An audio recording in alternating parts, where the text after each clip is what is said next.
भावनगर समंदर के किनारे बसा जिला, गुजरात के पास देश की सबसे लंबी कोस्टलाइन है,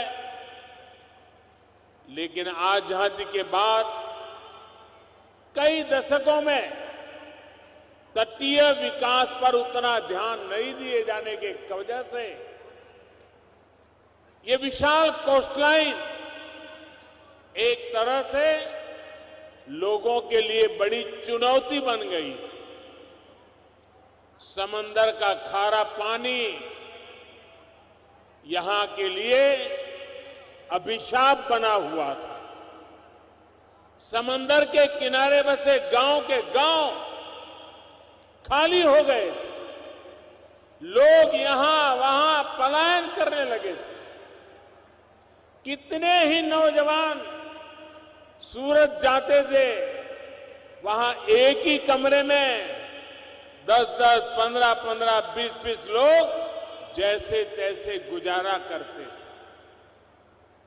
ये स्थिति बहुत दुखद थी। साथियों, बीते 2 दशकों में गुजरात की कोस्टलाइन को भारत की समृद्धि का द्वार बनाने के लिए हमने ईमानदारी से प्रयास किया। रोजगार के अनेक नए अवसर खड़े किए। गुजरात में हमने अनेकों पोर्ट्स विकसित किए, बहुत से पोर्ट्स का आधुनिकीकरण कराया। गुजरात में आज 3 बड़े एलएनजी टर्मिनल है, पेट्रोकेमिकल हब्स है, और देश में गुजरात पहला राज्य था जहां पहला एलएनजी टर्मिनल बना था। राज्य के तटीय इलाकों में हमने सैकड़ों कोस्टल इंडस्ट्री डेवलप की, छोटे बड़े अनेक उद्योग विकसित किए। उद्योगों की ऊर्जा की मांग को पूरा करने के लिए हमने कोल टर्मिनल्स का नेटवर्क भी तैयार किया है। आज गुजरात के तटीय इलाकों में अनेक पावर प्लांट्स जो केवल गुजरात ही नहीं, पूरे देश को ऊर्जा देते हैं।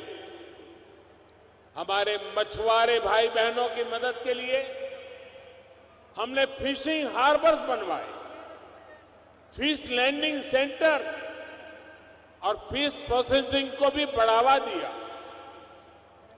फिशिंग हार्बर का जो मजबूत नेटवर्क हमने तैयार किया है, उसका भी निरंतर विस्तार किया जा रहा है, उसका आधुनिकीकरण किया जा रहा है। गुजरात के तटीय क्षेत्र में मैंग्रोव के जंगलों का विकास करके हमने कोस्टल इकोसिस्टम को और सुरक्षित बनाया है और मजबूत बनाया है।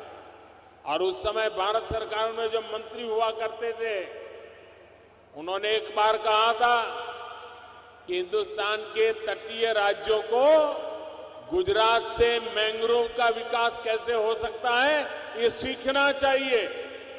ये काम आप सबके सहयोग से गुजरात में हुआ है। हमने एक्वा कल्चर को भी निरंतर बढ़ावा दिया। गुजरात देश के उन अग्रणी राज्यों में है जहां सीवीड की खेती को लेकर बड़े प्रयास हुए हैं।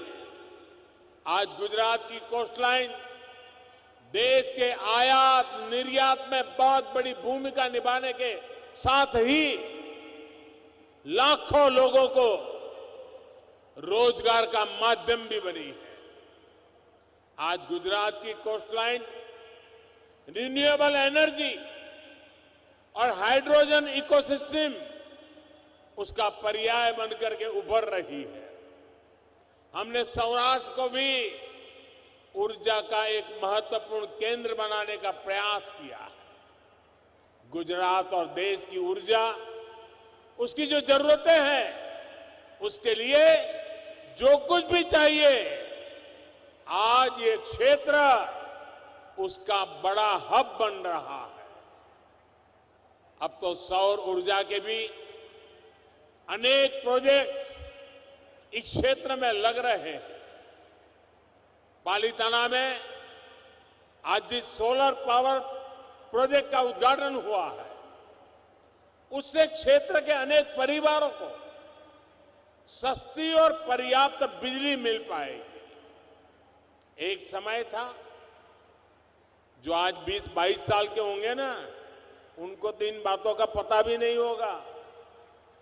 यही हमारे गुजरात में एक समय था, जब शाम को खाना खाने के समय अगर बिजली आ गई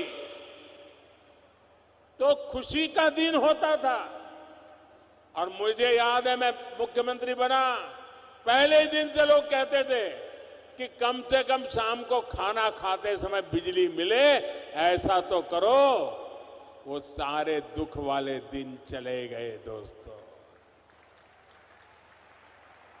आज यहां पर्याप्त बिजली के कारण बिजनेस के नए अवसर यहां बन रहे हैं, उद्योग धंधे फल फूल रहे हैं।